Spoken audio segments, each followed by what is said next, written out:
The Brethren of Chaos podcast.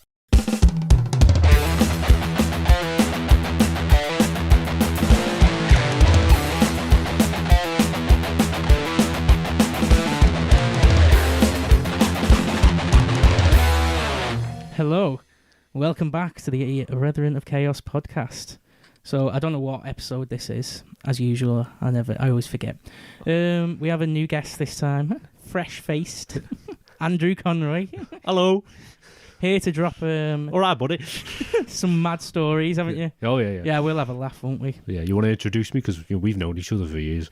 Yeah, we go right back, don't we? Yeah. From Delasell. Yeah, 2008.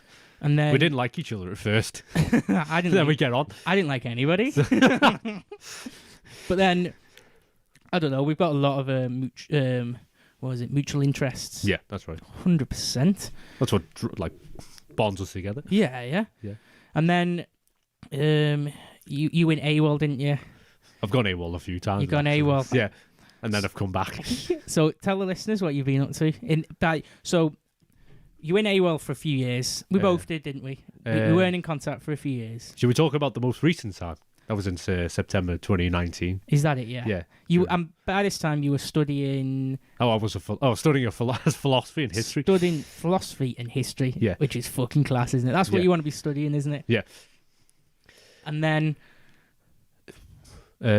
See when did I? You want to know when I went AWOL? Is it or what I've been doing since? Yeah. What have you been doing since? I was in the vault. You invited me down. Yeah. Yeah, and then I said, "Oh, I'll just be leaving, but I might come right back." Never came back. That was September 2019, and then about 2 weeks ago, you sent me a text, didn't you? Yeah, out of the blue. Yeah, we talked about that. Something in your subconscious just said. I just had to. Yeah. I just had to I don't know, just fucking reach out. Yeah. Oh yeah. No. Yeah.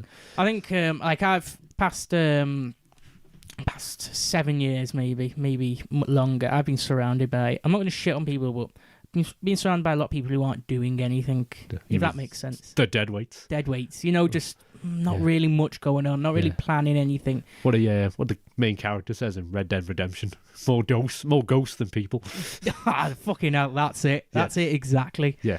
And I was like, I need to surround myself around people who fucking want to do stuff, want to take in the world. Yeah.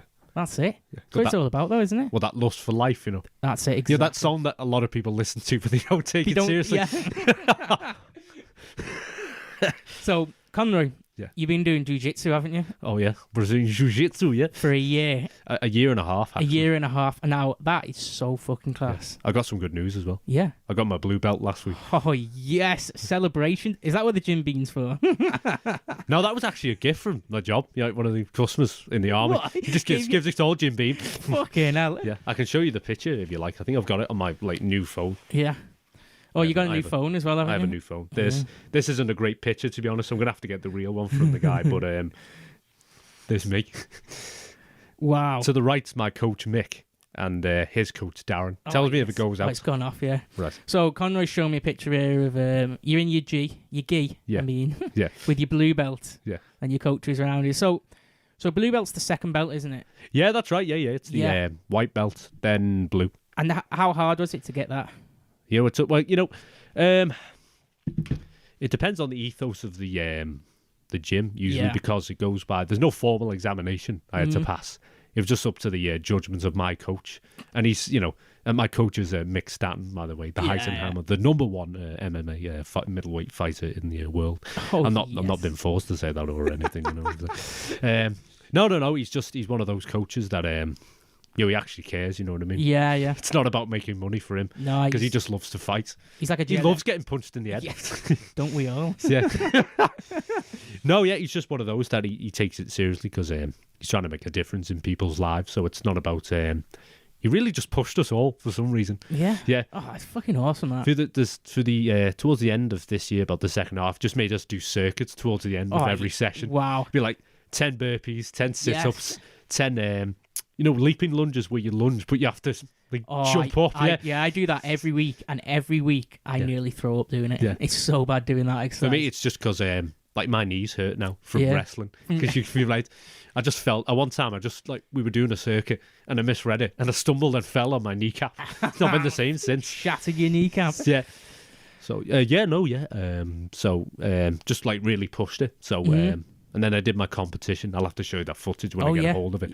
Yeah, so it wasn't the result I wanted, but I think even just doing a competition in jiu-jitsu, that was enough to just get it. You know what I mean? That's awesome. Yes, that's what you need to do. Okay. I wouldn't have got it if I didn't have the didn't have enough cojones to actually go into it. That was the deciding thing.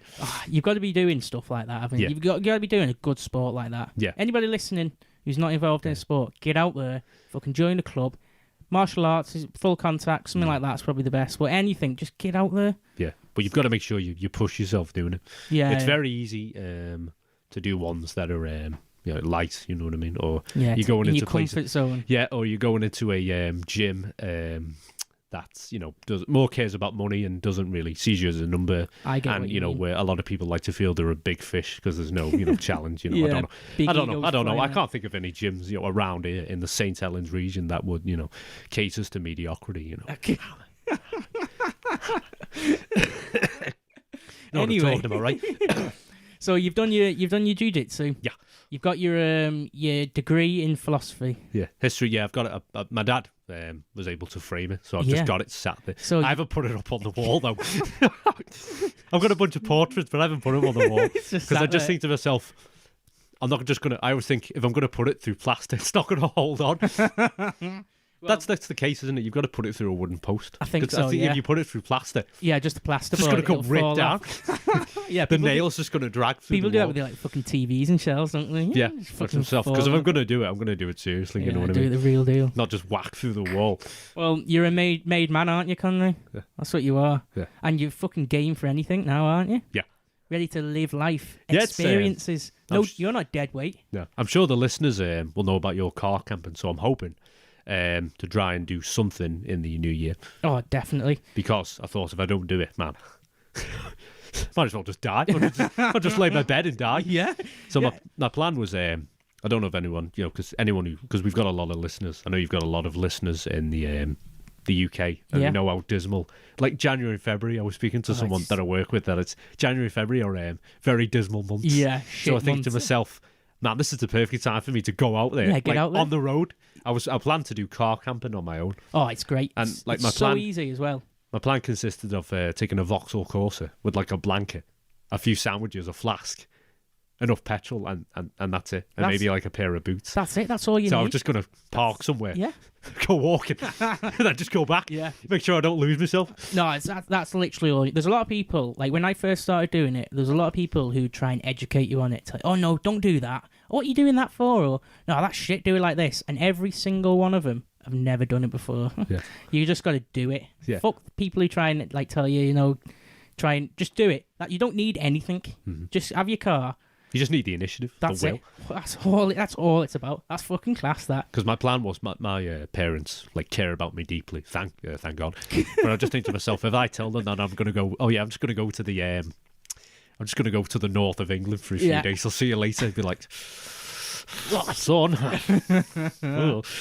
Well, I'll show you. If you go to the Lake District, I'll give you a few spots if you want. Oh, yeah, like sure. really good places you can car camp. Yeah, my plan wasn't to go that far. It was maybe the Peak District. So if you're the northwest, if that's there, just go right that way. Yeah, the Peak District is good as well. Yeah, maybe to the west, you know what I mean? Not Manchester, just above it. I know or maybe I could do somewhere around there. Yeah. Because it's a lot of nice places in this country. But I think this is the perfect opportunity because there's going to be no one there. Oh, there won't be at all. The New Year's Eve, everyone's like depressed. They've all got seasonal affective disorder. Yeah. And there's me, like thriving in the cold.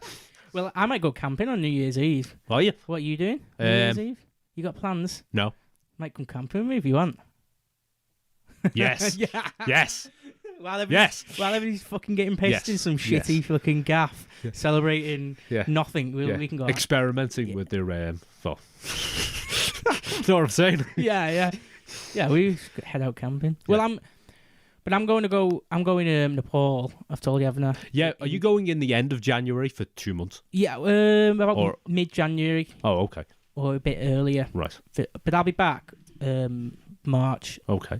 And then we can go smashing it then camping and stuff like that. I'll try and do some stuff on my own because I think it's one of those where, Like, I'd like to do it with you as well, but I'll try and do it once on my own. Oh, because I've got to get out there on my own. Oh, it's definitely an experience doing it on your own. Yeah. You know, a unique experience. Oh yeah. That's what you need, isn't it? Mm-hmm, yeah. So, recent plans of what we've been doing. So we've talked about what your life has entailed there. Huh? A little bit, yeah. Recently, yeah, we've been going to the quizzes, haven't we? That's right, yeah. When I go back and touch you, and we've done 2 quizzes. I've done 2 quizzes. 2 quizzes, yeah. So if the listeners who are listening, if you listen to last episode, me and Si were talking about the last quiz, but Si didn't come, didn't he? But I was telling him about it. You know, we had to throw like the hoops on the reindeer, so yeah, and like the Christmas theme one. We were saying how it's just ridiculous the giggles you get, isn't it? Like all we do is just laugh. Every quiz we've been, like the cinema bar on as well. Yeah. All we did is just laugh when you think back, isn't it just because it's not just the fact that it's also, well, you giggle at your competitors. Remember that one guy that had the huge gut?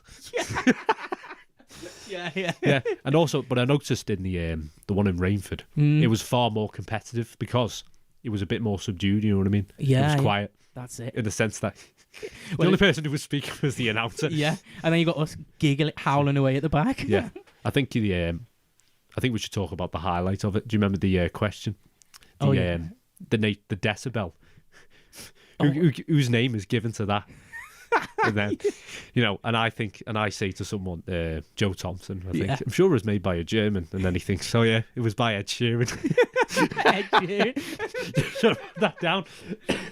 See, that's like the weirdest stuff you get the giggles about as well, isn't it? Like, what the fuck? Yeah. Yeah, it's fucking. Like Joe was saying, he can't come to any more of those quizzes. It's just too much for him. Right. It's just like. What you mean is it? It's not the intellectual because he's very intelligent. But is it just because you can't take it seriously? It's just like levity abounds. Yeah. It's like we're haunted. How funny. How giggles we get. Yeah. No, it is great. It is great. So that's what we've been doing recently, haven't we? Yeah. And then I've said, told about the podcast. Yeah. Got you on. Yeah. You came to me with a few subjects.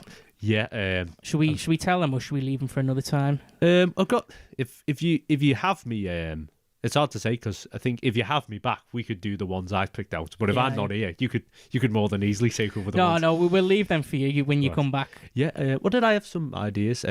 We were going to talk about Japan and World War II because I was going to do. I'm reading a book about that now. The history of the UFC. Oh, I was thinking of the history of jiu-jitsu because I got my blue belt. So that would be a good stuff. I was going to do this one I didn't mention, but I thought the history of philosophy. Now that's a really good one. Wow. We'll talk about a particular philosopher. Yeah, because then you've got an endless room for subject. You're going to Go from ancient Greece to now. You think well, going to be a long, we'll be in our 30s and the podcast will still be going. And we won't run out of material. That's a serious episode. That. Yeah. But I think the topic for today. Have you told them? It's. I haven't said no. It's. Well, I thought to myself, what could be more Christmas themed than Saddam Hussein? The iconic leader. Yeah. Yeah. As soon as I read that, I was just like, "Oh my fucking god, yes!" It's important to remember he is something of like a meme. Oh, definitely. I think the we have South Park to thank for that with the cut out head. He was the first one to trivialise dictators. That's something of a meme. Yeah, he's definitely Saddam Hussein's definitely like a character. Yeah. Who's archetype of the that's it. Terrible dictator. Yeah, it's spot on there. Yeah. So I'm just gonna Google. And by terrible there, I don't mean he was lousy. I just mean he was not a nice guy. So Saddam Hussein. Should we jump right into it? Sure. Yeah. So we start off with his early days. He was born in 1937. 37. Tikrit, I think it's called. Tikrit. I'm not sure where it is in Iraq, but it's one of the poorer parts in Iraq. And he was born among the Iraqi peasantry. Yeah, so he wasn't born to like... No. He wasn't born to like... what is the word? Esteemed family. No, he didn't look like destiny. Well, his circumstances made you think that... Wait, no, actually, now that I think of it. There are a lot of... in this time in the 20th century, because of the time of the age of extremes, as a historian calls it, This room opens up for like nobodies from nowhere to come. I don't know. So to appear. Yeah. So take the reins. So he's born as a peasant, as Stalin was born as a peasant, born as like a poor cobbler's son in Georgia, on the extremes of the Tsarist Empire. Yeah, where the fuck is Georgia? Yeah. Do you want to find it on the map? Yeah, let's have a look at the map. Where was Mao? Mao was. We've got a book on him as well. He's born in China, but he was not. He was a peasant as well. Yeah. He was a farmer's son, I believe. And Castro. Castro. He wasn't. He's a lawyer. He had some. There was some wealth, I think, amongst him. Yeah. But that may be part. There's a good deal with this type of revolutionary to have propaganda to say that they're lonely sons. Yeah, that's it, isn't it? I think Lenin's the best. Yeah. He used to go on holidays when revolutions failed. Like a lawyer's son. No, he was a bureaucrat's son. A bureaucrat's son. He went to law school and all that. Yeah. So, yeah, he wasn't poor. No. But Saddam Hussein, for the best of my knowledge, was like dirt poor.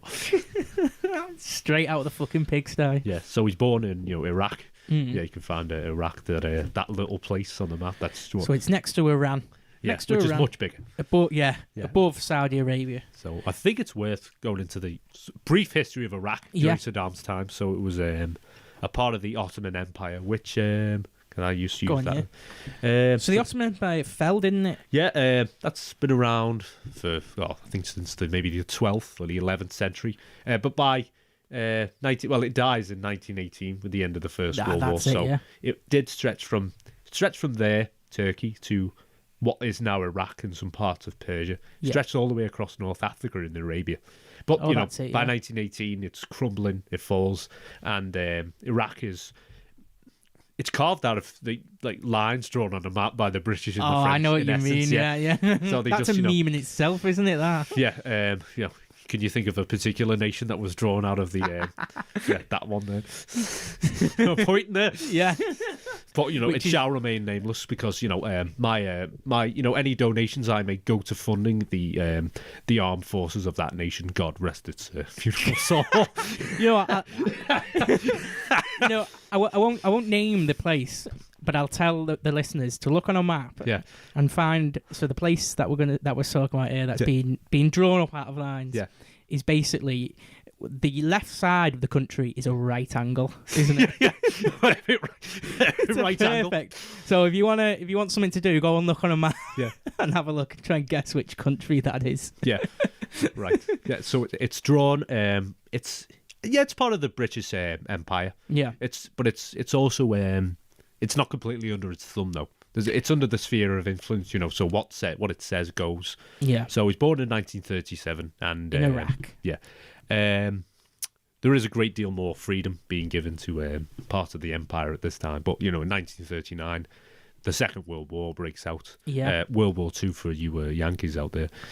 We have some listeners over there. That'd be great. You have some listeners. This isn't my podcast. You assuming control. Sorry, man. Take the reins. So Iraq, some elements of Iraq at this time look at the situation and think, well, Germany's doing really well. It's it's defeated the French, and the part of the French Empire is controlled by the pro-Nazi, the Vichy, if you've ever heard of it, which they control Syria, which is subdued eventually. But there are elements in the Iraqi government that want to break away from Britain because they don't think they're going to win and side with Germany. And the British just say there is actually the leader of Iraq at this time, I don't have his name, tries to side with Germany briefly, and then it switches, and then the British come in and fight with Iraqis for about a month and win, and then it's just used as a vassal to fund the Desert War effort. Don't they implement not like a monarchy, but they implement their own thing, don't they? The British. Yeah, it's odd. Government. That part of Iraq takes a lot of detail. There is a government as such. There's no I don't believe there's a caliph of Iraq. It's a bit more secular. Yeah. There's a lot of it's substantial. The Islamic faith is strong, but it's not as if there's a caliph or a sultan. An ayatollah. Yeah. Is that what it's called? The ayah. No, that's in Iran. That's Iran, isn't it? We'll talk about that later. We'll get to that. Yeah. So he's born. That's part of his childhood. Yeah. But now after the Second World War, there's some elements of a democracy. There's some elements of a parliament. It does grow. Iraq. Is that what Britain tried to put? Is that what I'm thinking? Where Britain tried to install something? Yeah, there is some representation. Yeah. Yes, because they would like to put democracy in. Well, they do try and put a parliament in. I think they put a parliament in India, so there's no reason to think that they shouldn't put one in Iraq. Yeah. But I will say there is something at the rise before and after the Second World War, which is like Pan-Arabianism. You've ever heard of it? Pan-Arabianism. That all of Arabia becomes one. It's like Arab nationalism. Oh yeah, it's a weird thing, isn't it? Yeah. What's his name? Lawrence of Arabia. Yeah. Didn't he unite them all? Yeah, he did. Well, he did try. He did seem as like a white man who becomes a hero in Arabia. Yeah, I think he has some sympathy for the Arabs as well. I think the idea of Pan-Arabianism is that all of Arabia sort of unites. Well, yeah, that whole... Or it has some... It becomes a bloc of some kind. Yeah, that in the whole same way area. that the European Union becomes a type of bloc. But there's sort of... Well, it's... Council bloc. Yeah, there's just the only problem I think you can find with that is that a lot of the Arab nations, they don't like each other. Yeah, they're all against each other, aren't they? Yeah. Especially... Racism. Yeah. Well, we'll get to it, won't we, with Iran. Yeah. Yeah, so... But so in his early life, it was his uncle, wasn't he, or something? He was. His dad died when he was young, and he was raised by his uncle. And he was involved in some nationalism. Yeah, I think for the best, I'm not too. Actually, I didn't look into his uncle, but presumably you could see how if his family. It's significant, highly likely that his family gets him involved. But he's a political radical when he's in his 20s, and he's part of a plot to assassinate the prime minister at the. Time. Is that? And it fails, does it? Yeah. Yeah, and then he has to go into exile. He tries to assassinate the prime minister with his group, Ald Ad Karim Kwazim, in 1957. Yeah, when he's 20. When he's just 20.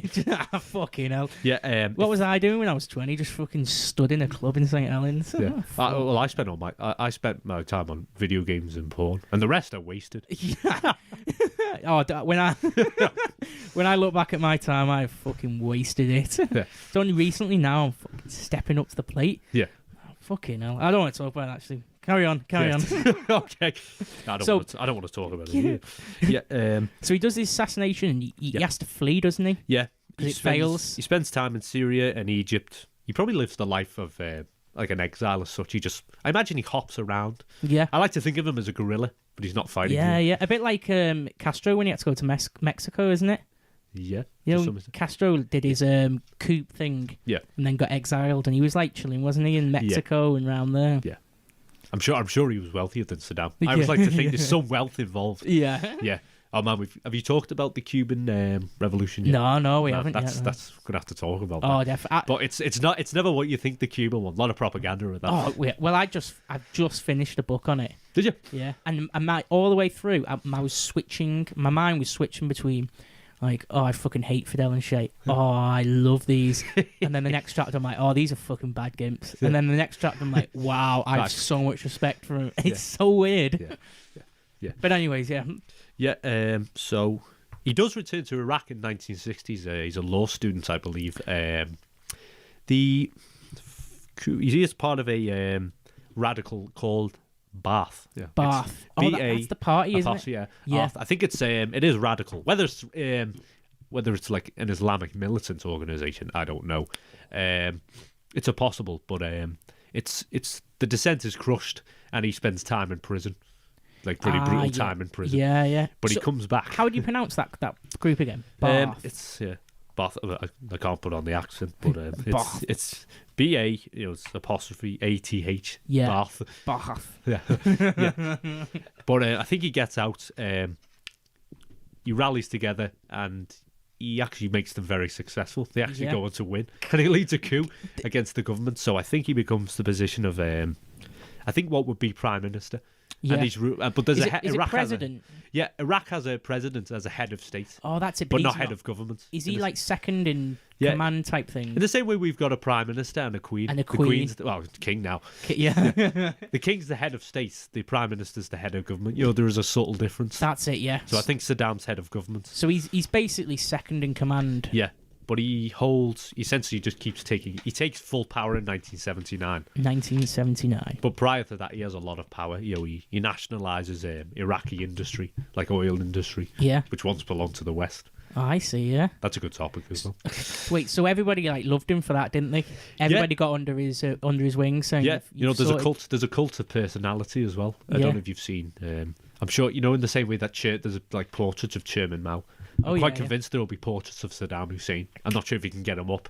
Just walking down the streets of Baghdad, there's Saddam looking at you. Well, there's one for the listeners to give it up, give it a Google. Yeah. Oh, right. Yeah. So just to recap, he got exiled, became a lawyer, came back, joined the Ba'ath Party. Yeah. They had some type of power, didn't they? But he got crushed. Yeah, because I think it opposed the government. Yeah. Is that what it was? Yeah. Did he try and do like another coup or something like that? There was a coup. Well, he was part of the first coup to kill the Prime Minister in 1957, which is why he had to flee. Yeah. So I think they're always on the extremes. I don't think they're destroyed outright. But they always keep trying to get back. Yeah. So he got imprisoned. But while he was in prison, did that party gain power or something like that? No, probably in the same way that it's diminished, in the same way that the Nazi party's diminished when Hitler goes to prison. Yeah. But then when Saddam, like Hitler, they come back and they rally it. And even stronger. Yeah. And he's successful. And then they assume control, don't they? Yep. And he's second in command. Yeah. But there's the president who's obviously the head of state, like you said. And then he's overthrown, and then Saddam becomes head of state altogether in 1979. Wasn't the president, that he overthrew, wasn't he trying to do something that was jeopardising Iraq? I actually don't quite know. But I think he was he... We'll have to enter the realms of speculation here. Yeah. If it's anything like the Iran Revolution, where he's getting too close to the West. I think it was something like that. I think he was... So they both felt Iraq and Iran have got something in common. Yeah. One thing. Yeah. I think, from my memory, it was something to do with that, and that's why he got out of power. Yeah. Right. And it left Saddam to take over. Yeah. Well, Saddam is his relationship with the West is complicated altogether, but he's somewhat of a menace. A problem. Yeah. But I think he's a secular menace. He's not not a theocrat. Oh, I get you. I don't know whether his religion was genuine, like whether he was a genuine Muslim or what. Well, he was drinking. He was a drinker, wasn't he? Yeah. Yeah. That's out. You think it's bad? Wait till you get to his sons. Yeah, Uday. Oh, we need to talk about Uday in a bit, don't we? Yeah. Let's see. Where should we go? So when does he get full power again? Sorry, 1979, the same year as the Iran Revolution. Ah, right, yeah. Yeah. And that's when Iran became proper Muslim, wasn't it? Is Iran, overthrown, taken over by the Ayatollahs, the religious leaders. Well, Iran, people don't really know this when you look in history, but if you look at Iran before that revolution, Iran in the 70s, if you look at pictures and stuff, it looked like just Paris. Yeah. It was everybody was just like girl, like mini skirts and so forth. And it was like really casual. Polo shorts for men as well. Really trendy. Like I think it was a spot for young people, what we would call hippies. Looking to like one of the stops through. On a stop, then you're off to Afghanistan. And then probably go. Yeah. Which people if you ask just some people, the common narrative would be Iran. It's just like fucking the Muslim place, isn't it? Extremist. Yeah. When if you look back, 60s, 70s, it was quite trendy and part of the pop culture scene of the time. Yeah. I think you could say the same about Iraq. I think you could say the same about the Lebanon as well. Maybe some parts of Syria. It's surprisingly more Western. Yeah. Before globalization takes full control for some reason. Well, it's all the extreme. The Ayatollah took over, didn't they, Iran? Yeah. And that's what we know. This is the age of Islam, Islamic militarism, the Wahhabis. Yeah, Wahhabis. Well, I think they're in. They're in Saudi Arabia, aren't they? Around there. Yeah, there is. I'm trying to think of the difference. I think I need help from the listeners on this. There are Sunnis and Shiites. I think is Iran the Sunni or Shiite? I think they were Shiites. I think. Oh fucking hell! I know Saudi Arabia is. No, I think Saudi Arabia's Sunni. They don't get on with Iran. No, they're opposites, aren't they? Yeah. Yeah. I think Iraq, Saddam just crushes them all. Yeah. He doesn't like religious dissidents. No. You fucking. It's a very secular state. Yeah. Yeah. There are because I know Islam prohibits idolatry. That's not stop Saddam from putting a huge statue of himself. That one like that. Yeah, everybody knows that statue, don't they? Yeah. Getting it pulled down. Yeah, that's it. So he assumes power. And his next door neighbour, Iran. Yeah. He's having a revolution. Yeah. So I think that forms the best. Well, he's got a secret police Hussein. This is just to say before he moves on. He does. Nice Gestapo. Yeah. To crush opposition. There's a cult of personality. Yeah. He's something of a hero. Yeah, I get you. Yeah. He's. Like when your country has a secret police. Yeah. Shit's going down, don't you? Yeah. It's not. There's no messing around now in your country. Yeah. As soon as secret police get. Have you seen Britain's one? It's it's pretty contemptible, to be honest. We've got high-vis jackets and women who are 4'10". It's really good. A lot of really neat stuff in this country. Yeah, and people are just getting stabbed in every city. Yeah. And then you've got shall I tell you a story? An off cuff. Can we go go on, off? Oh, Can we go off? Of course. Yeah, my mum lives in a block of flats, and she got a call, and she ignored the call because she doesn't like taking calls on the phone to let people in. Yeah. And then she knocks at the door. There's 3 coppers there. Yeah. One's a guy. The other's 2 girls. They look like they're playing dress up, actually. That's what she thought.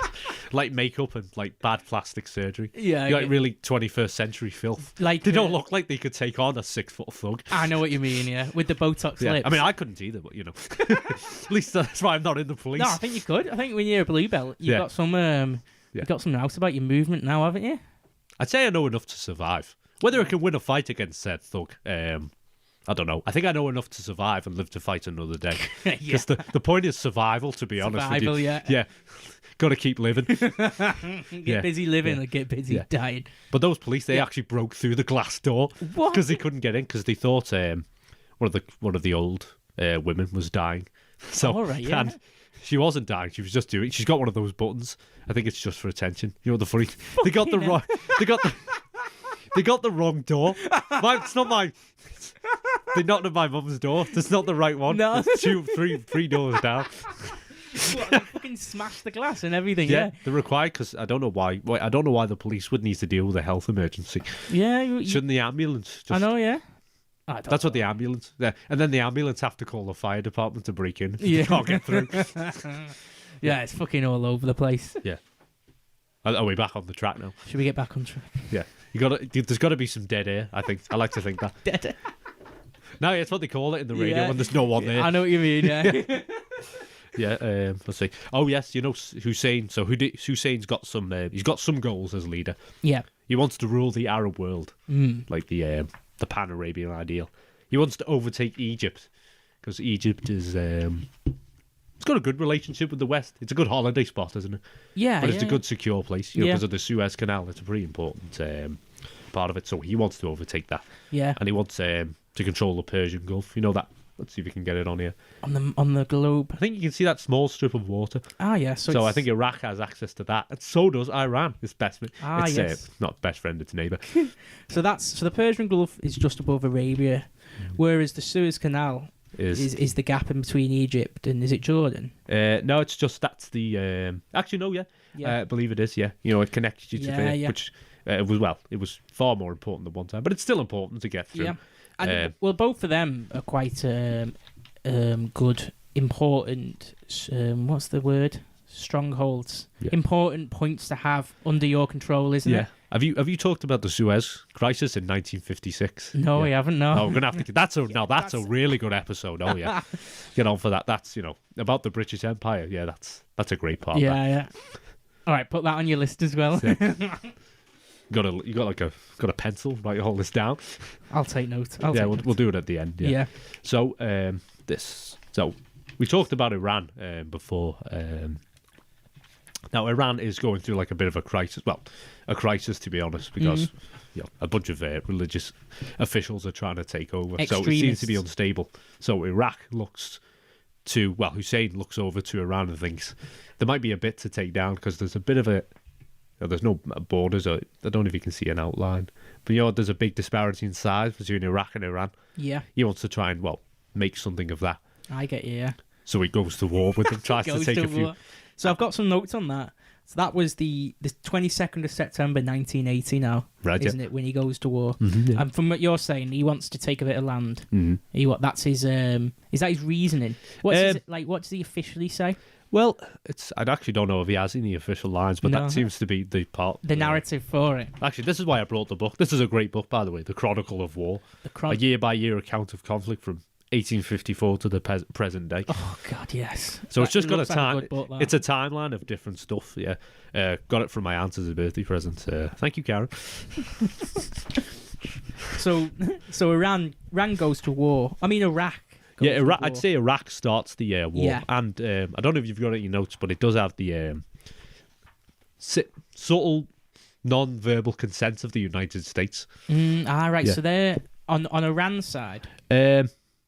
No, they're I on mean, Iraq's side. Yeah. Because Iran has overthrown the Ayatollahs have overthrown the Shah of Iran, who's like backed by the US. I get you. So yeah. So that for once, Yeah. these were back in Yeah, Iraq. yeah, yeah. But subtly, not like No, I think there is pictures of if you've ever heard of Donald Rumsfeld, one of the major figures. Donald Rumsfeld. Yeah. What a name. I'm sure many Americans who remember like the Iraq War know about him. Oh, Yeah. you'll definitely remember about him on television. Yeah. Yeah. He's a major figure in the Reagan administration. And Reagan's president while the war goes on. So I think, to the best of my knowledge, there is footage of Rumsfeld meeting Saddam Hussein. Yeah. Because he got that. I think there is funding. No. They do way. get Saddam does get funding from the US. Funding, yeah, to fight Iran. That is so ironic. That. Yeah, there's some pictures there. There's the Ayatollah Khomeini there. Oh yeah. So Andy showed me a picture here. Yeah. And it's the Ayatollah talking into a mic. He's got a massive beard, hasn't he? Yeah, and the big is that a turban? Would you call that a correct turban, or is it something else? I don't know. Is turban like Hindu? Is that fall under Sikh? I mean. No, yeah, I think that is Sikh instead. Well, there's another name, isn't it, for Actually, it's not as big as a turban. Yeah. It is something. Yeah, It says, "This is the caption: The Ayatollah Khomeini's call for Muslims across the Islamic world to imitate his revolution in Iran alarmed Arab leaders, who welcomed Saddam Hussein's Iraqi invasion." Yeah. So, like we said, Iraq. Yeah. Actually, I'm going to call it Saddam. I'm going to call Iraq Saddam from now on. That's a good thing to do with dictators. They are the state. Yeah, because I keep getting mixed up with Iraq and Iran in my words. So Saddam is getting backed by everybody here, aren't they, at this point? To some extent. Because Iraq... Iran are fucking hell. Because Iran... It's probably murky how much funding they actually get, but you can imagine that other nations may give them a bit. Yeah. Or Saddam might buy, weapons from, Syria or Egypt. Yeah, I get you. So one of my notes here, I've got... so he goes to war with them, and he's travelling across the border, which is west to east, isn't it? Yeah. Yeah, it's west to east. West to east. And Saddam appoints himself as head military general, doesn't he? Oh, that's no surprise at all. Yeah. All dictators want to be the military general. Now, what makes it funny, what I was laughing was, what they pointed out in my research was, okay, so he's gone to war, he's in a war, and he's head military general, and he has absolute zero experience or credentials for leading a war or any type of military importance within an army. Yeah. He has no idea of logistics. He's got nothing. He's got no any background at all in dealing with military. Yeah. And he appoints himself immediately as head of army and goes to war. Yeah. Oh, that hasn't stopped. There's been many people who did that. Yeah. Hitler, same with Hitler, Stalin, Nicholas II. Yeah. They have no idea what to... But that's what you get when you're in top, you know what I mean? Yeah, you just fucking... I suppose, is it ego as well? Yeah. Ego takes control. Well, the military can be a threat, you know what I mean? Yeah. Have you done one on Stalin's purge of the army? No. Oh, get it down. Fucking good, yeah. Get it down. Go on, get it down. Take note of that. But yeah, I thought that was so funny that like they're at war and the head of their army is this fucking crazed guy who has no idea how to control. He doesn't look like an inspiring figure either. Have you seen? Have you got a picture of him at all? No, I know what he looks like. Like though. dark face, mustache. He looks with like chin. He just looks like a creepy uncle, doesn't he? Creepy Middle Eastern uncle. Yeah, he's like, you know what he looks like? If you ever go to like I don't want to be racist here, but if you ever go to like a corner shop and there's like Asian people working there, he always looks like the person who's not behind the till, but he's always just like stood, you know, like at the doorway or something. Right. Just stood there with like sandals on. Yeah. That's like the vibe I get from him. Yeah. You can just imagine him in another time just smoking hashish outside some like sorry tavern in Arabia somewhere. Yeah. He just looks like that type, doesn't he? Just to invite you into this harem. He doesn't look like he dreams of only 1,000 women. Well, he did, didn't he? He had well, we'll get to that one when he married, but he had loads of mistresses, didn't he? As many of them do, yeah. That's the norm, I guess. Mm-hmm. But yeah, moving with the war. So they go to war, and what happens there? Well, you think? I think it's because it just turns into a war of attrition. Both sides can't do anything. Yeah, I think Iraq has superior technology, but Iran's got many more soldiers. You know what I mean? Iran's a lot bigger, isn't it? Yeah. So it turns into a bit of a stalemate.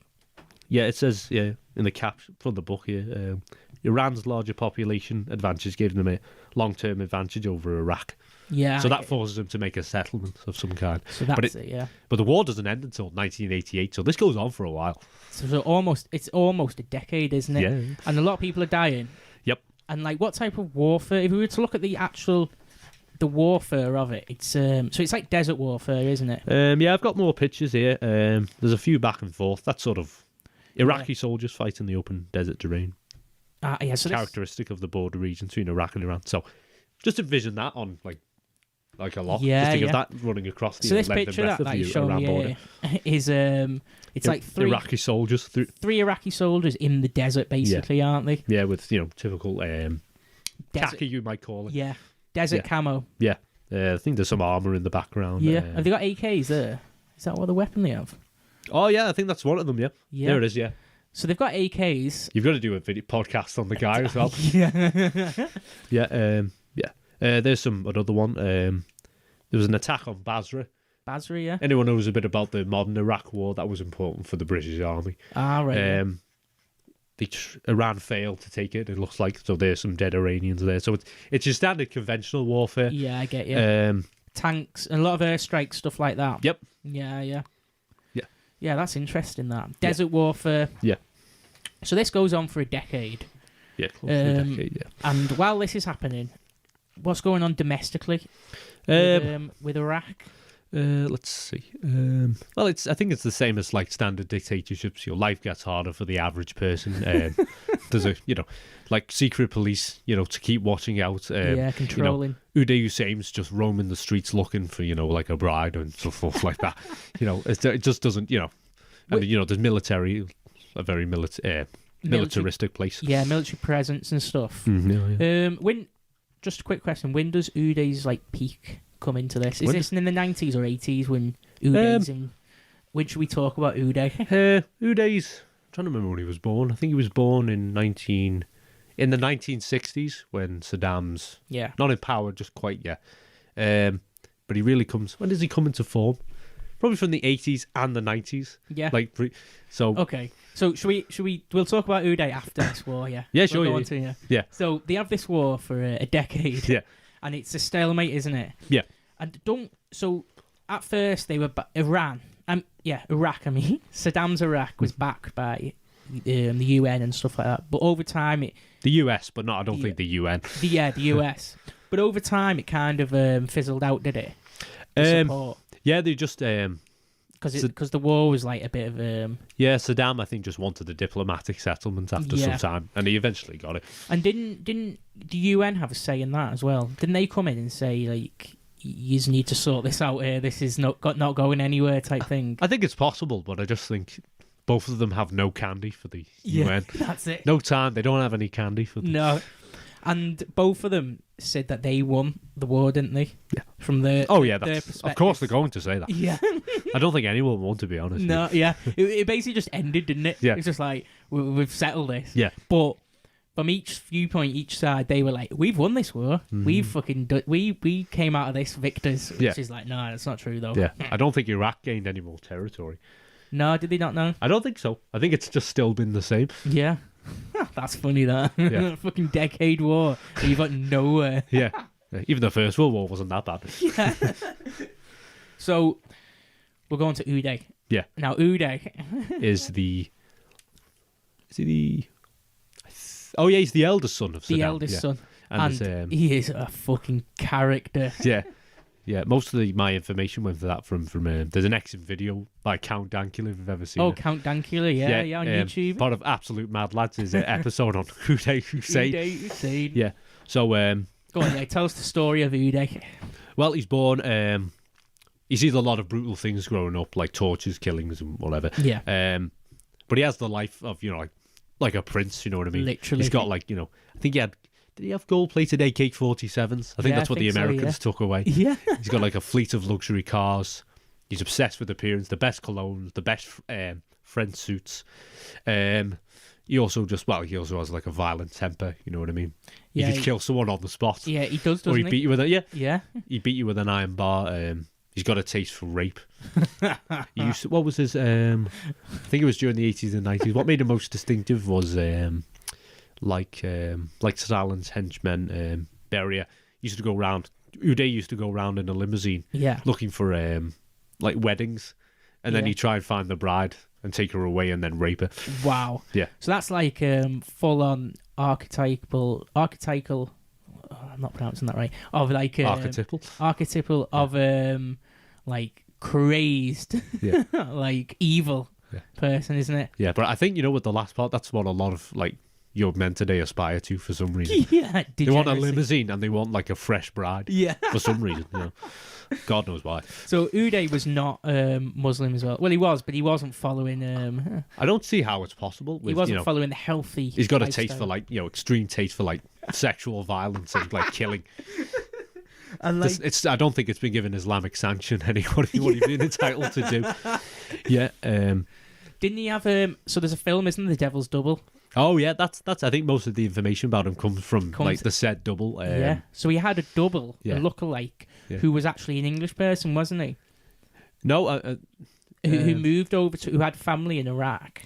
Yeah, I think the guys. And they went to primary school, didn't they, or something? Yeah, from what I know, from what I found out about from Dankula and the YouTuber, his double was a guy named Latif Haya. Latif Yahya. Yeah. Now, he looked a lot like Uday. He did, didn't he? Yeah. And they always used to say in primary school when they were together that they always used to get mixed up with each other, didn't they? That's one of the things, I think. The teachers always used to get mixed up between them both. I did not know that, but it seems like the kind of thing that you can say, yeah.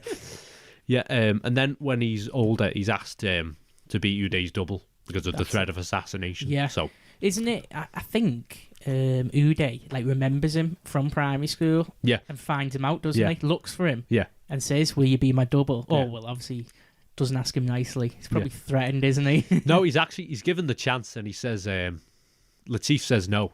Yeah.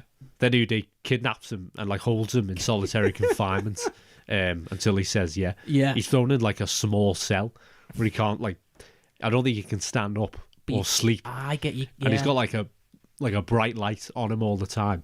Yeah. And he's in torture. A prison, so he can hear other people being tortured. I get it, yeah. So it's fucked him up there. Yeah. And So he leaves him for a week, and then when he comes back and says, "Will you be my double?" he says no. Then Uday threatens to rape his sisters, I think. And then he says, "Oh right, yeah, I'll do it." After that solid threat. Yeah. Oh, he thought, it's solid, all right. Oh yeah, he'd do it. He'd do it. Yeah. So he's got this double, and I'm sure he's got he's got English citizenship. Uday or Latif? Latif. I'm sure he's living over here. You can he's just living a normal life now, or he was over here, and they made the film about him. And yeah. He escaped. He's got it. Yeah, he did it. He was with. How long was he with Uday for? I think it was over a decade. It was past the first Gulf War. Yeah. He escaped in the 90s. Yeah. He fled. How did he escape?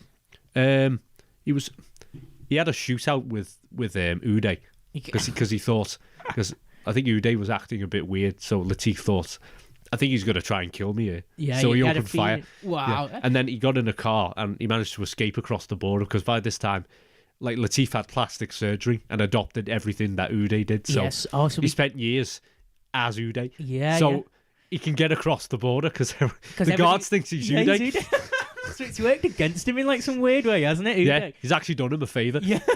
The one good thing he's done. But he literally, for a decade or so, lived the life of Uday in a way, didn't he? Well, he actually followed him around. Like, he was sort of... Yeah, he was his double. But he used to just follow and see what he used to do. He used to be in the parties and everything with him, didn't he? Yeah.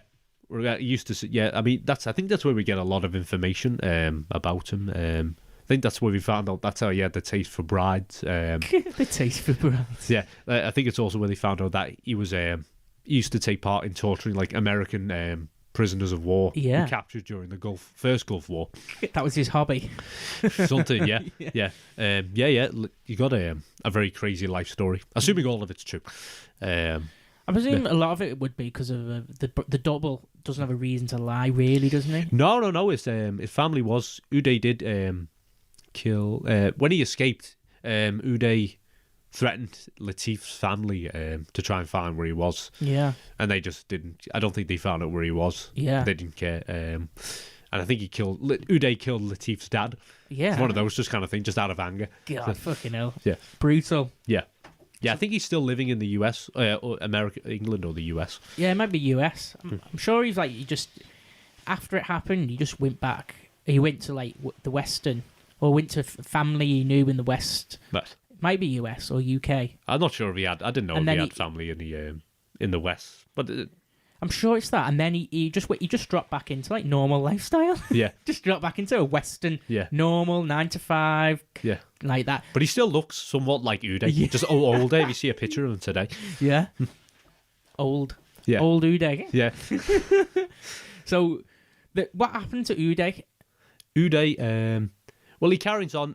He's not given the throne by Saddam in the 90s. Or should we carry on with Saddam and get back to Uday later on? Oh yeah, because that actually it makes more sense to talk about Saddam in the 90s. Yeah, should we do that? Yeah. Yeah. So what happens after that is the Hussein invades Kuwait in 1990. I don't think you can see it on the globe. Yeah, Kuwait's small, isn't it? Yeah. This is a nice globe, but it's somewhere. Where is it? Somewhere there, somewhere near the Persian Gulf. Like a very small state with a lot of oil. It's like, it's above like Dubai and stuff like that, isn't it? Going further inland. Yeah, it's connected to it's not far away from, I don't think it's far away from Qatar or Bhutan. Oh no, sorry, not Bhutan, Bahrain. Bahrain, it's right below. It's a small Iraq. place and it produces oil, so he needs it. And is this the first Gulf War? Is this what it's classed as? No, this is what leads to the first Gulf War, because he thinks no one's going to bother, but there's the UN condemns it, and then there's a coalition led by the US to kick the Iraqi forces out of Kuwait. Yeah. That's the first Gulf War. So how does he go into Kuwait? He just literally... I think he's on the border, so he just puts his soldiers through, just rolls up. Huh? Yeah. Fucking a bit like... And when he leaves, he destroys the oil wells in Kuwait. He burns them all, doesn't he? Yeah. Yeah, there's famous pictures, isn't there, of all that? Yeah. Videos. Yeah. Which the listeners should Google that as well. Yeah. So after the Iran war in the 80s, he goes and decides, I'm fucking doing Q8. I'm taking this. Yeah. He thinks people aren't gonna say much. No. And he goes in there. And how long? He wasn't in there long, wasn't he? How long does the first war last? I think it's about... is it a few weeks? I think it's 6 weeks. Yeah. 6...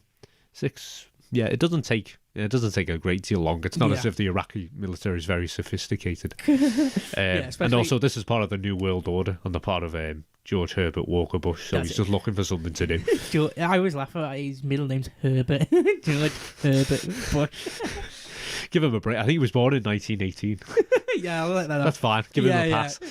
So when he's in Kuwait, like you said, the US form a coalition, don't they? Yeah. And get in there with their fucking technology, their gear. They rock up. Yeah. Within 6 weeks, bang, bang, bang, fucking sort the place out. Yeah. Do Iraq retreat?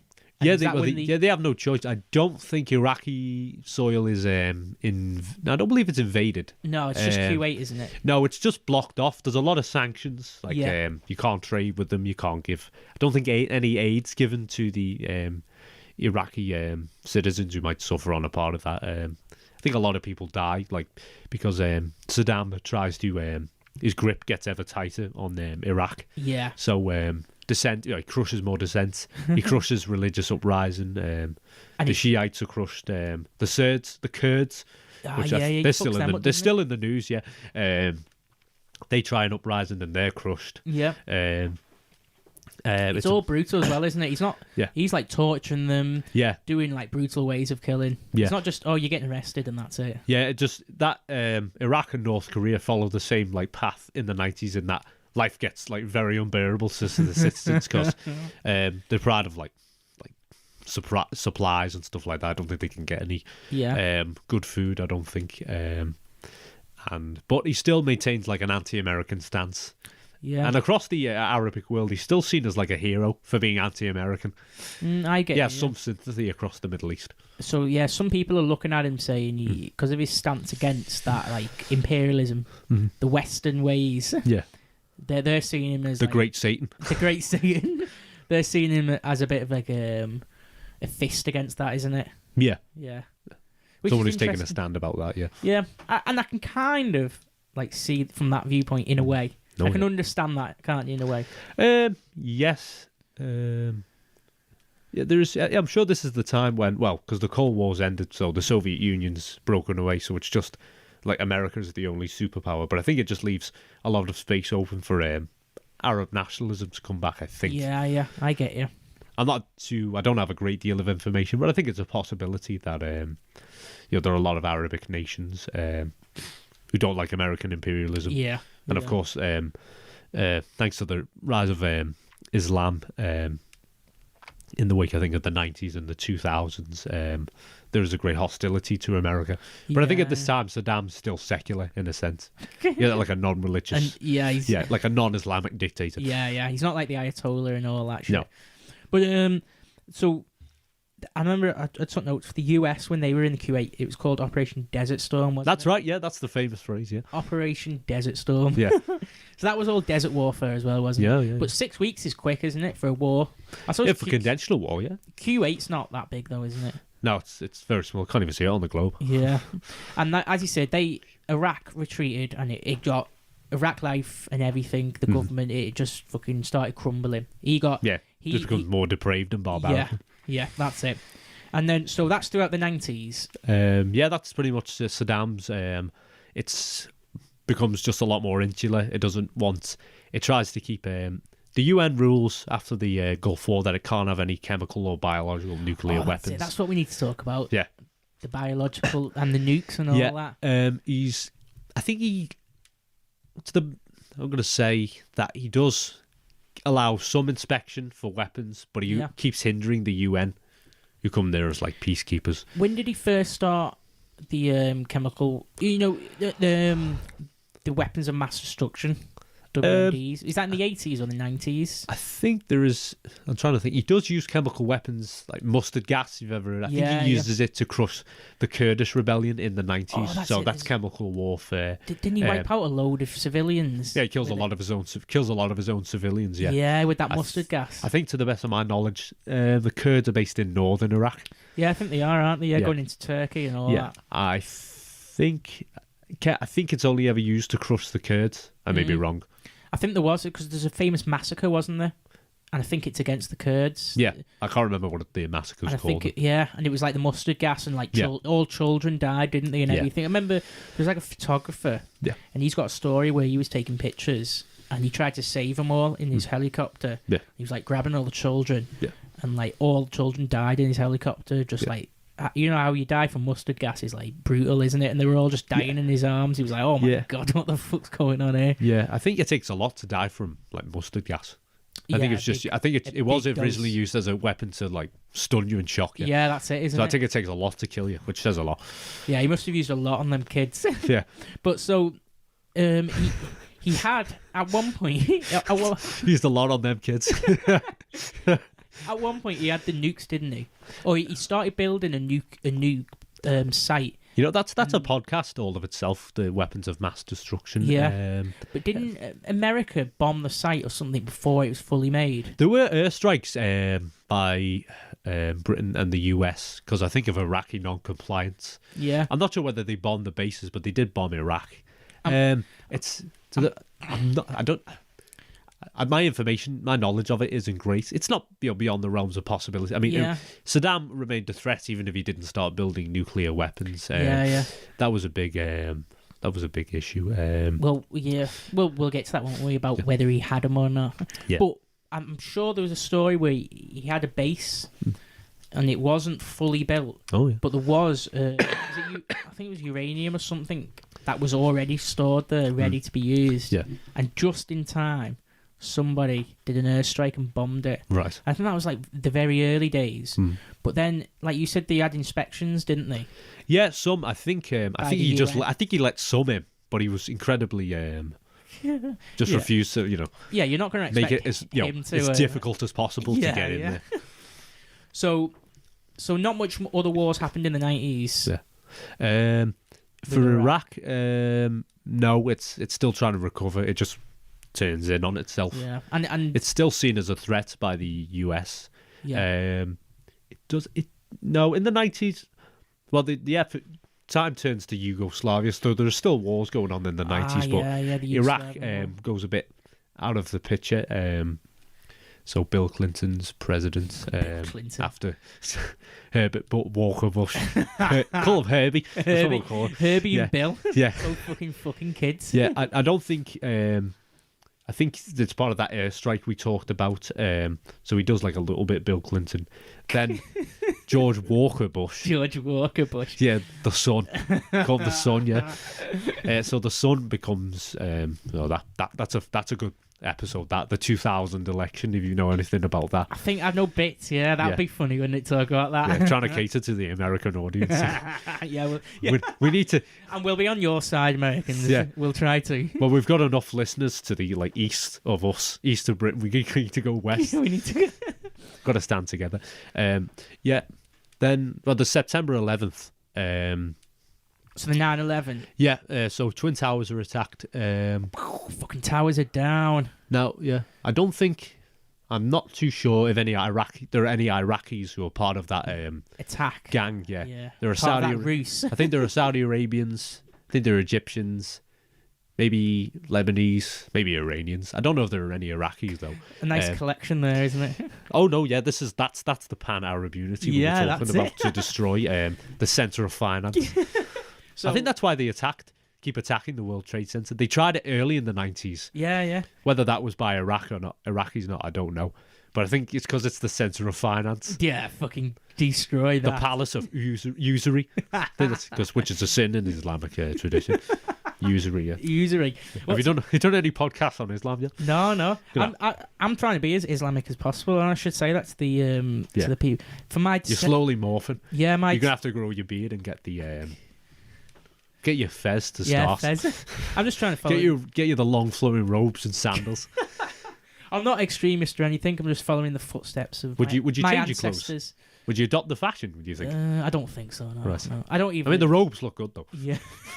To be honest, I don't even believe in the religion. What, an Allah? Yeah.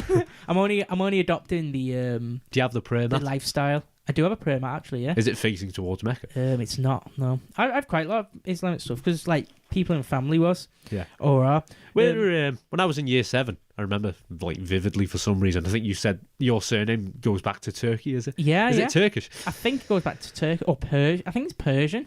I think. Yeah, because when you look at Yeldrum, it gives you, sources to the Middle East. Yeah, it's all over there. Yeah. But really, I'm just trying to assume... the healthy aspects of Islam, like the non-drinking. Yeah, the non. Well, they do smoke, don't they? What's the other stuff? They smoke hashish, right? Yeah. Is that why there's been no progress in the Middle East? Probably. That's right. Yeah. Have you done any podcasts on cannabis yet? That'd be a good one. That. Well, I'm trying to not eat any pork, because I feel like there's my reasoning is not the Islamic reason, but I think pork's quite fatty, isn't it? I want to eat leaner meat. I want to eat chicken and turkey. And do you remember our old history teacher in school? Which one? Blackburn. Oh, Mr. Black. Yeah. When we did so about anti-Semitism in Nazi Germany. Yeah, what was he talking about? With Judaism and Islam, there are some practical elements to it. So I think because pork is sinful, I think it's just because it goes off. That's it. It just goes off quick, doesn't it? Pork is just unsuitable in a desert environment. No, that's purely where it comes from, isn't it? Yeah. Which makes a lot of sense. Yeah. A lot of practical sense to not eat pork because you can die of food poisoning very easily. They say like pork is quite dirty as well. Yeah, I don't think pigs are as dirty. I think they get a bad reputation, to be honest with you. I think they're more clean than they think. But well, one of the things is, because I've been looking at...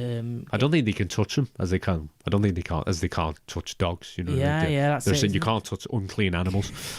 Oh, that's one thing, actually, yeah. When I've been looking into the Islamic lifestyle, it's very cleanliness. It's all about, you got to clean your hands and you got to clean before eating and stuff like that. Yeah. Over here, fucking degeneracy. Fucking have a kebab after like a night out, you're just covered in fucking sick and alcohol. And it's clogging up the sewers. Yeah, it's fucking disgusting. Yeah. You look at like this is why Islam is probably going to win because it promotes, it gets rid of degeneracy. Yeah, because in a fight between like a mystic and I don't know what you call it, like a libertine who doesn't believe in anything. Yeah. He's going to win. Yeah, it is, isn't it? Even if he shouldn't win because he believes in faith. He's just going to beat you. Yeah. All the degeneracy does. You'll find this in history.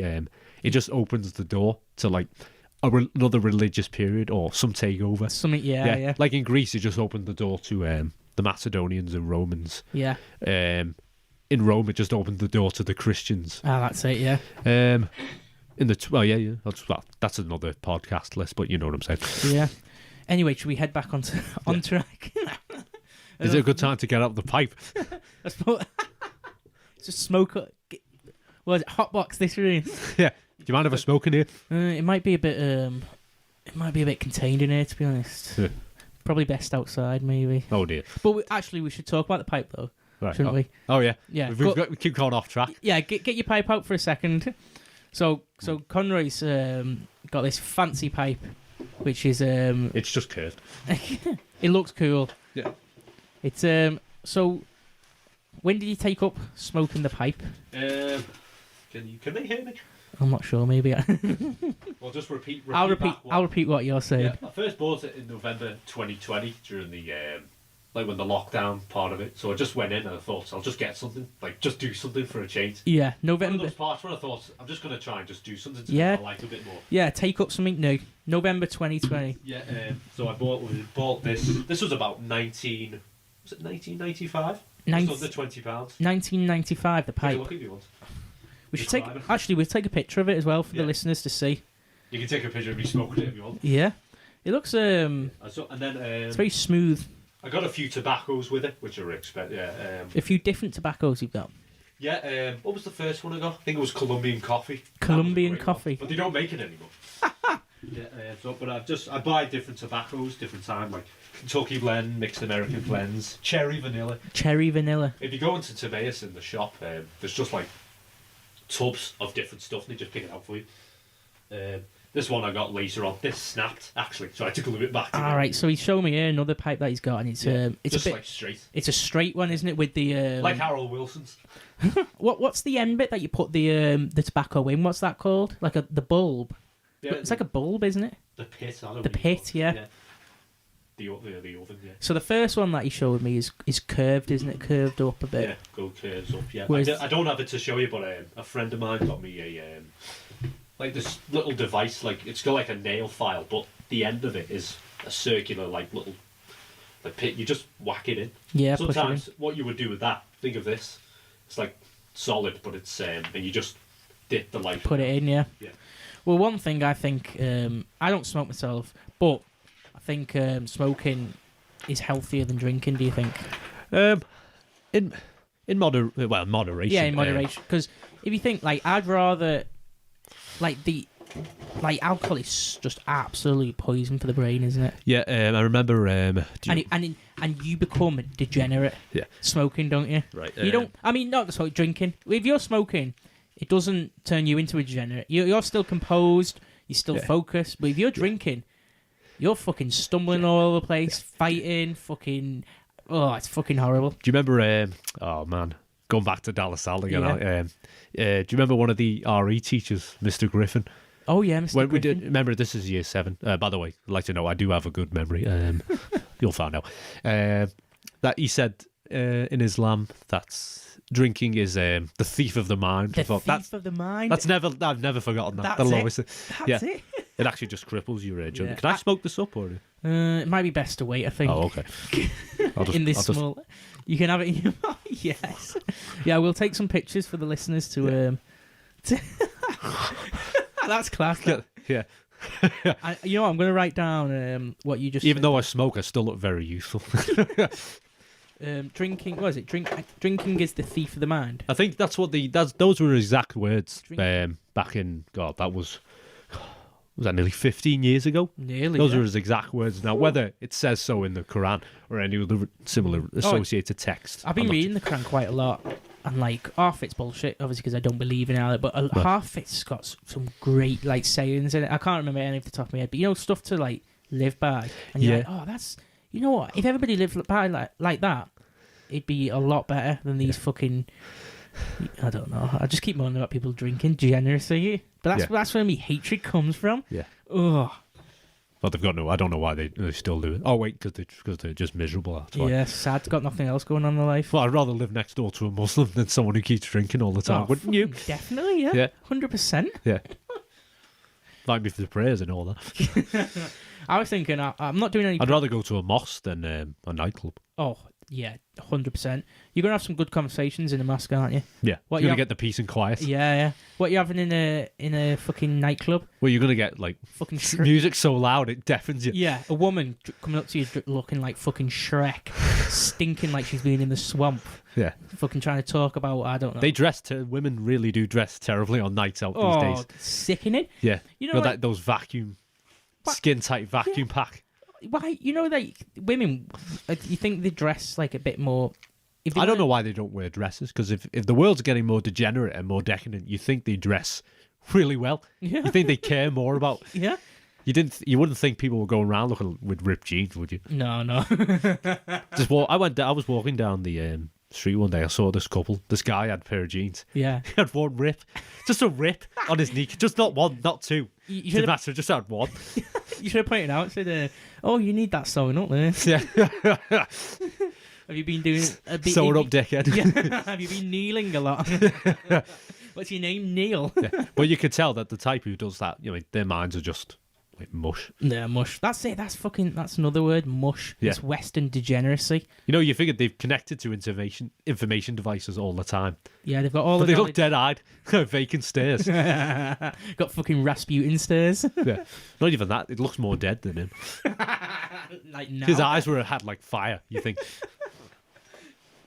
Okay. Anyway, back on track. So 9/11 happens. Yeah. And that was by Al Qaeda. Big man Bin Laden. Yeah. Fucking top G. Yeah. He uses it as he wants to see if he can topple the West. Yeah. Yeah. That's it. So how was the response? Well, there's an invasion of Afghanistan. Yeah. Instead, I think is it November 2001. Mm-hmm. That's a good podcast list as well because it's come to an end in the worst way possible. We should definitely do that. Yeah. So that Afghanistan gets invaded, and like obviously, as we all know, America is like fucking irate about this 9/11 and all that, and they're like, we need to destroy these Islamic, the war on terror, the war on terrorism. Yeah. And they're using, obviously, because it was by Islam, but they're using Islam as like the main culprit, aren't they? Well, the very this is a sign of how weak the United States became because they just said, "Oh, just keep appeasing the Muslims," for some reason. Keep appeasing them. No, yeah, there's a good lecture you could watch on YouTube. What's it called? America versus Americans by a guy named Leonard Peikoff. Yeah, he talks about how it's the war on terror is it actually doesn't do Americans any favors. No, because it's not going after the root threat, which he thinks is Iran. Oh, I get you. Yeah. So they just try and make sure that Islam stays out of it. I mean, they invade. Iraq's invaded, but it's not a religious country. You know what I mean? No, that's what like we've been saying before, haven't we? Yeah. It's not. Or that you're friends with Saudi Arabia because they don't like us. Yeah, they know they don't like us. Well, when 9/11 happened, it was by Al Qaeda, which was Afghanistan, wasn't it? Well, that's where they were based, but they were everywhere, weren't they? Yeah, Afghanistan, and I think Bin Laden was hiding in Pakistan. Was it? Yeah. Yeah, because Pakistan's heavily religious. Yeah. I think it is secular in a sense, but there's a stronger religious element. Yeah. I think possibly more so than there was in Iraq. Is it the back in control now? Oh no, it's who's in control now in Pakistan?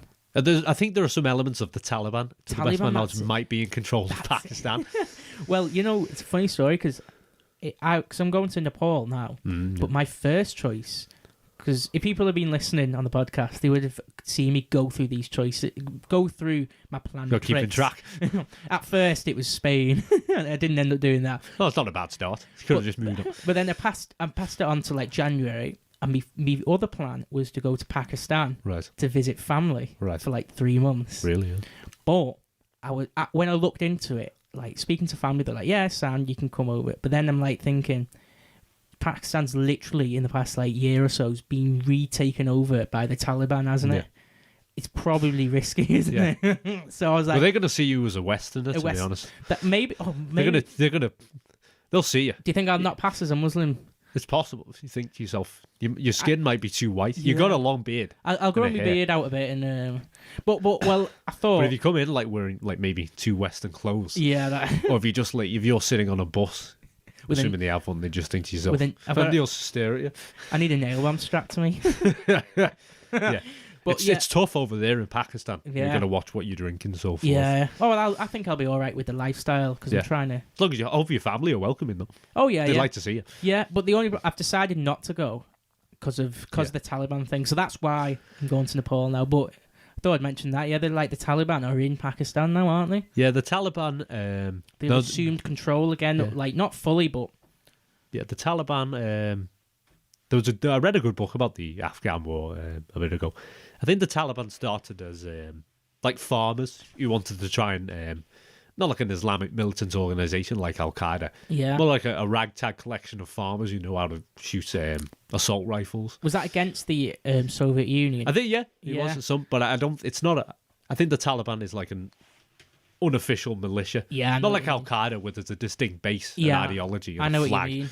And there's one particular leader. Isn't it Rambo 3, where Rambo... so you got Rambo 1, he's in America. Rambo 2, he's in fucking, Cambodia and Vietnam and all that. I'm going to have to get round to watching those. Oh, they're great. I only just watched Rocky a few months ago. Yeah. Well, the third one, Rambo 3, he gets sent over, he joins up with the Taliban to fight the Russians. Right, of course. It's like icon. It's ironic. Yeah. Like, it's like big American film. Yeah. It's like Rambo. Yeah. And he's fighting with the Taliban against the Americans armed like Bin Laden and so forth, giving money and aid to what would become Al Qaeda. Yeah, they fucking gave him all the weapons and everything, didn't they? So anyway, Al Qaeda was the perpetrators of the disasters. Yeah, they claimed falling of Twin Towers. But when it happened, I'm sure Saddam Hussein released a video, didn't he, clapping and praising. Yeah, they were saying, they think to themselves, good job, boys. Good job, yeah. Thanks, lads. He pulled it off there. So that was another reason Got why... the monkey off my back, hopefully. I think the Bush administration feared that Saddam's regime, it's not just harbouring like weapons of mass destruction, but also it would be a haven for terrorists seeking to flee from because the US has invaded Afghanistan at this time, so they're worried it might be a haven for like members of Al Qaeda. And I think Saddam possibly could have offered security to members of Al Qaeda or any anti-American forces. Yeah, I think he definitely was. Yeah. But so the Bush administration with Tony Blair went into Afghanistan. Yeah, I think it's the coalition of the willing, like the US, Britain, Denmark, Germany, I think France. Was Australia? I think Sweden and Australia, I believe, as well. Mm-hmm. Yeah. But they went under the pretense that they had weapons of mass destruction, didn't they? The smoking gun, The smoking gun. Yeah. I think it took a long time to get around. I think it was what was his name? Colin. I can't remember. There was like the black guy with the glasses, he's dead now, like went around to the UN asking, can we invade them? They might have weapons of mass destruction. Can we go in? I can't remember his name now. It might have been Colin something. But it turns out there was no weapons of mass destruction, wasn't there? No. Or it wasn't what Blair and Bush were pushing. Because that's where everybody's got a bit of a gripe, haven't they? No, I don't think. Yeah, it was controversial enough in this country, let alone the US. Yeah, I don't think they found anything that the Iraqis might have. They might have destroyed, but I don't think they've ever had the sophistication to develop. Look how long it's took North Korea to get something. Yeah, like a rocket that falls into the sea. Scares the Japanese. Yeah. Well, so they go into Iraq, don't they? Yeah. And that's the Operation Iraqi Freedom. That's it, yeah. I think I've got that, yeah. Operation The second Gulf War. Operation Iraqi Freedom. Yeah. With a big fucking. Yeah. Doesn't it just make you want to play the Team American theme song? America. Fuck yeah. So they go in, don't they? Yeah. And that's proper war. Yeah, let's see. Saddam, I think they put a bunch of AK-47s in the hands of the Iraqi civilians, thinking that they'll put up a fight. What, Saddam? They don't, yeah. Saddam They just start arming the civilians, because they go in the first Gulf War. I don't think they went into Iraq. Now they're going into Iraq. They're going in, yeah. Yeah, it starts in March. Is it 20th of March, 2003? Yeah. Baghdad falls, I think, on the 9th of April. All right, yeah. So it's not that long at all. No, the only thing that the civilians do with the rifles is fire them into the night when they hear that Uday and Qusay have been killed. You make use of the guns like that. Yeah, that's it. The thing with that is, should we talk about Uday and Qusay? Because Saddam outlives them. They're in Uday and Qusay are in a compound in Mosul, which is I think that's city's been in a lot of trouble for years. Yeah, it's been contested by ISIS and all. That's been fucking raped. Yeah. They've had there was a compound they had, like a big I think just like a nice building. The Americans are informed by some Iraqi family who get a big payout that Uday and Qusay are there. Yeah. And they try and capture them alive. Have you ever heard of the I found this out from that Countdown Killer as well. There was a set of playing cards, like poker cards, that were put out, I think, by the US military, given to soldiers, that had list of, like, instead of kings, jacks and queens, it's got important Iraqi figures on it. It's got like Saddam, Uday and Qusay. So he's an important I think he was the Jackie, maybe, but he's like a very important figure, and they want him alive. What? So we've got like Navy SEALs going in. They got like support, artillery. You can, for the listeners, you can imagine the type of operation that's going down, can't you? Yeah. You know, the proper like Navy SEAls going. If you've played like Call of Duty, you'll get an idea, because it seems like a mission that take part there. Yeah, exactly. Yeah, that's it. Yeah. So they go into the compound, do they? Yeah. And then... Oh, no, they don't go in. Uday and Qusay see them, and they open fire on them. They're prepared. They've got they throw hand grenades down. They're firing their AK-47. So a proper shootout occurs. Yeah, no, yeah. It's like a livable one, but it's very... I'm sure Uday had his pet tiger over there. A pet tiger? Yeah, I think he had luxury cars in the compound. Yeah. That's where I think they had a bunch of... I think that's where they had a lot of Iraqi gold, because Saddam made off with like treasury funds. I think Uday and Qusay, I think they had some gold bars and a lot of Iraqi funds. Yeah. Which I wouldn't be... I hope someone took it, you know what I mean? Someone's had that. Some Navy SEAL's got a load in his garage. Yeah. And I think that's where they found like the gold-plated AK-4. I think it was like legitimate gold put into it.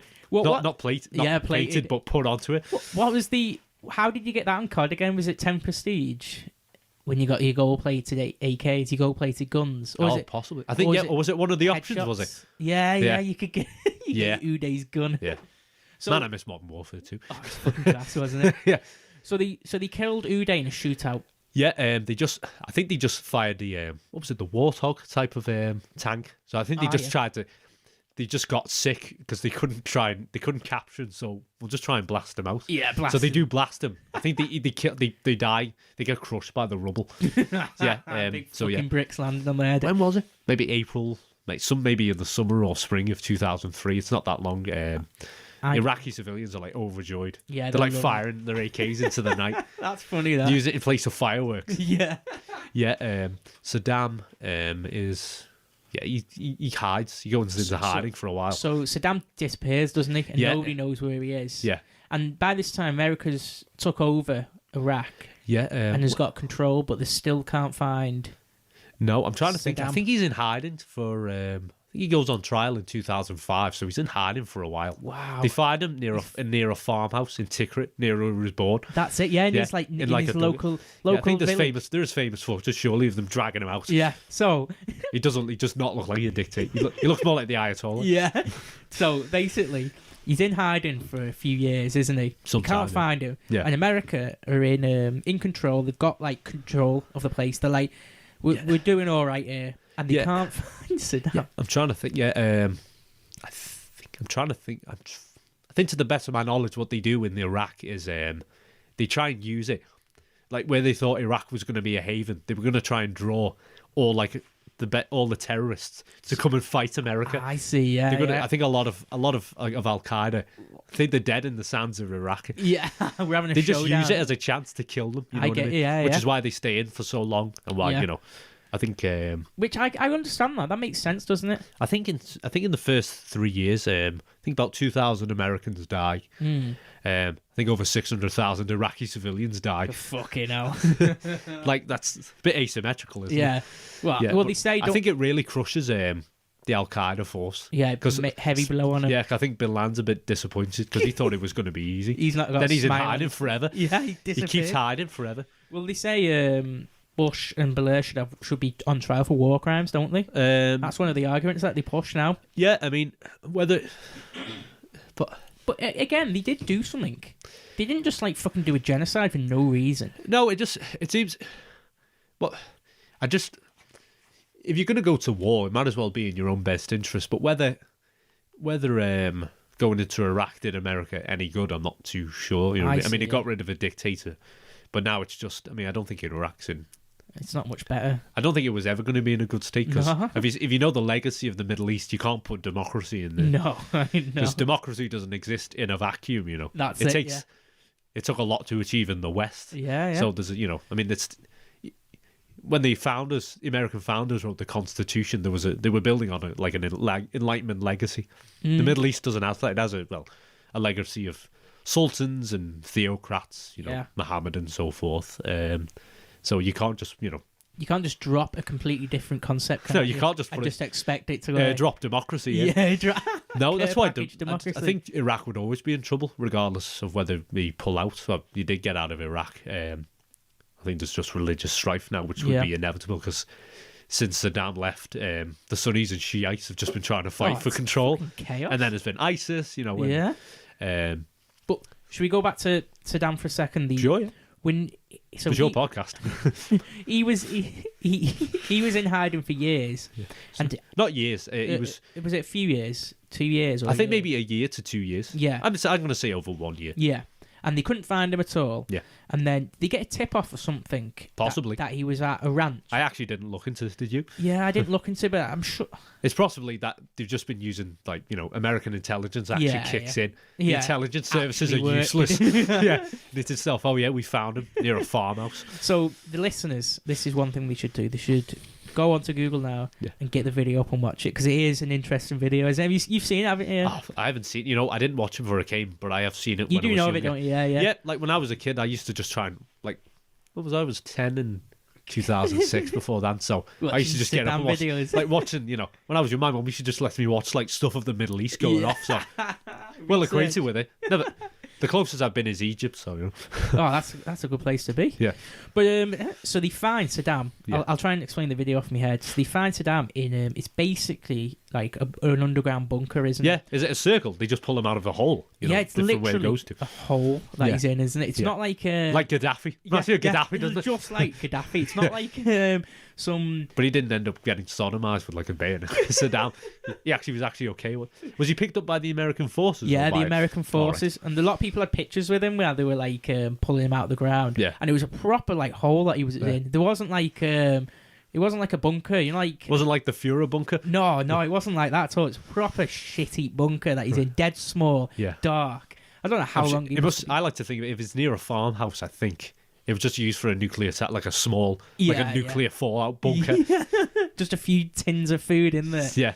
Like probably enough room for a bed. Yeah, it's like, it's sad how they ended up. Like, Bin Laden ended up in like if you've ever seen footage of him, like an old, dishevelled man watching videos of himself. Of himself? If he's not watching that, he's watching porn. I believe that's how they found him, I think.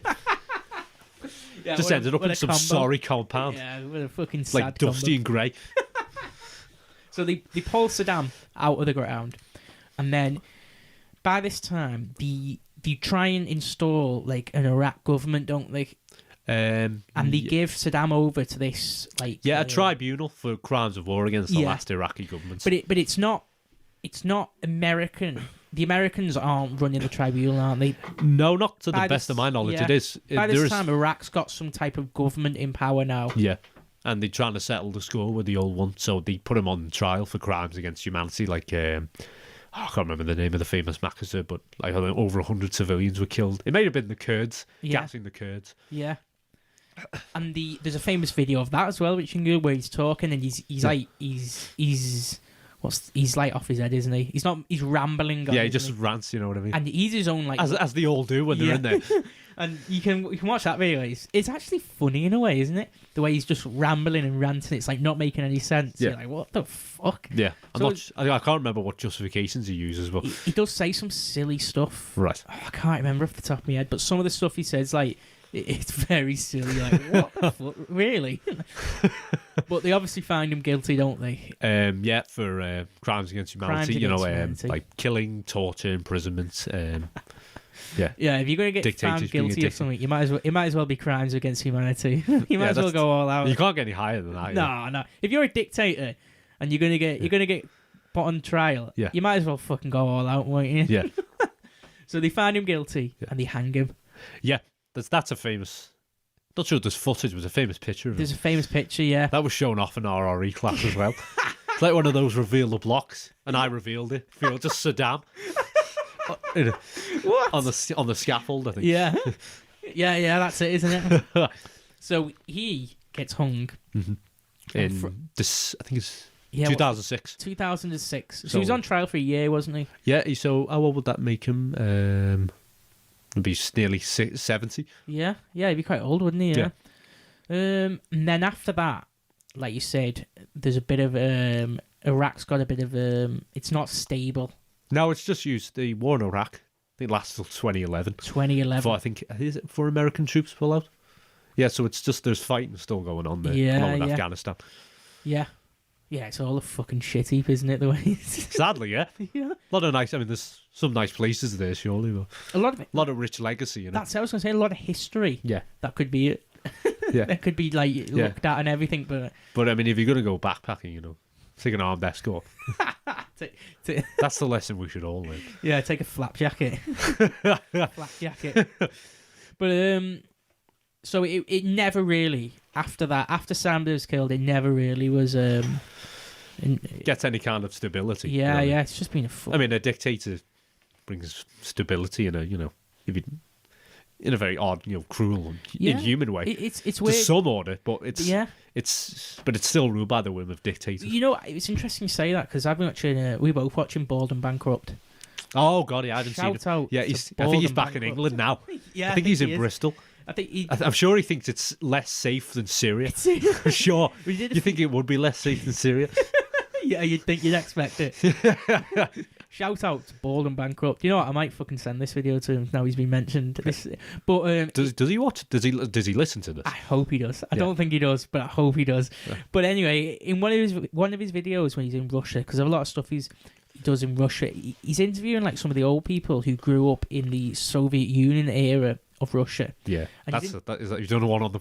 You haven't done the podcast. We haven't done one on that yet. But in these videos, he's asking these old people, what do you think about living now? And he compared to Soviet Union times. And a lot of the old people say, when we look back now, I'd rather have it back in the Soviet Union times. Yeah. Rather than what it is now. And like, because everybody had jobs, there was a proper economy. Yeah. And like, he goes to all these places. A lot of people probably miss like waiting in line. Yeah. Like the bread line was an important part.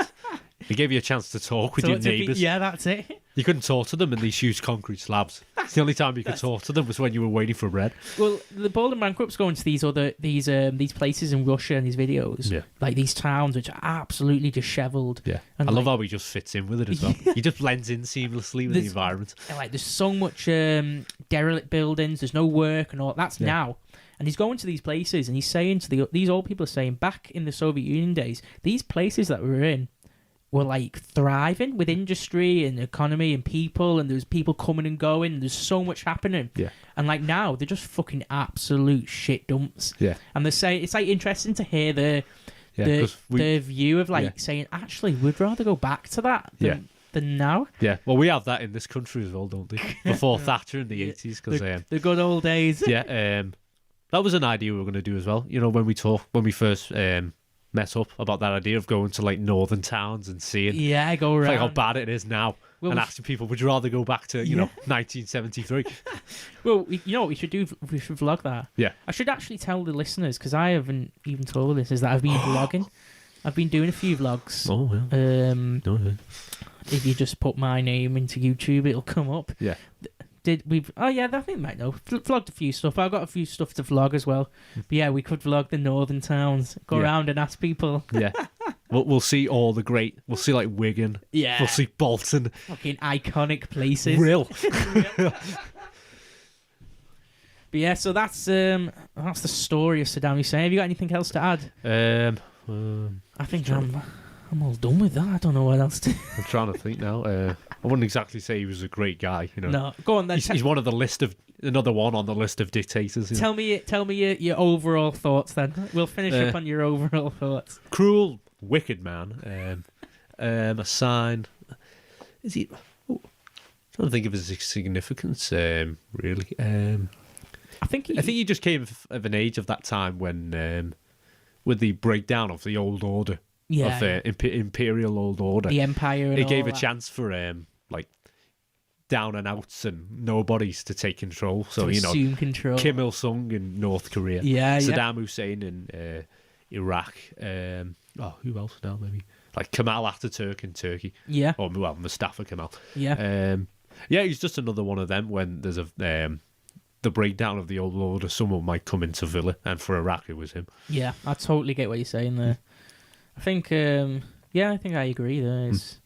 I think it's important, though, what's happened there, isn't it? It plays a significant role in the Middle East with that whole with him and his whole story. If we look into relation, it's one part of the story. Arabia is a very interesting place. It's always hard to think of it as one. In terms of geography, it's easy to think of Arabia as one place, but it's like a tapestry that has a lot of woven together by many different things. So, this will be far different from the history of this. What was once Persia or Turkey, probably like a very European part of Arabia. Then, of course, you've got Saudi Arabia. You've got all that. Where you'd find the birthplace of Islam. And, of course, there's still a civil war going on right now in Yemen. Yeah, Yemen is literally having a war right now. Nobody even fucking mentioning that, aren't they? Nobody's even... I haven't heard anybody talk about that. Yeah, it's all... Middle East is all... it's all fucked up. Yeah. It's all weird. And like you said, we'll finish on what you said. You can't just drop a care package of democracy in there. Yeah. It can't be fixed like that. Yeah. It's got to be... Can we get that on a t-shirt? If we make some merch, we'll have that. You can't airdrop democracy. Write it down. And airdrop a package of democracy. We're going to finish on that. Oh.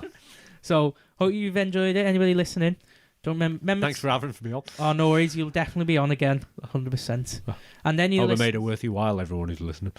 I think you have. Yeah. Anybody listening, go and follow our socials, our Instagram, YouTube. YouTube needs following because, like I was saying to Conroy, Andy, when people look at how much followers we've got and how much people are getting lists, the only stats you can see is on YouTube. Yeah.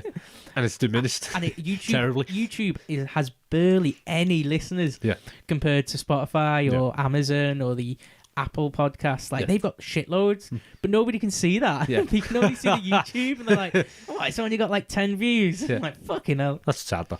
But yeah, hope you've enjoyed that. And as we said, you can't... you can't airdrop democracy.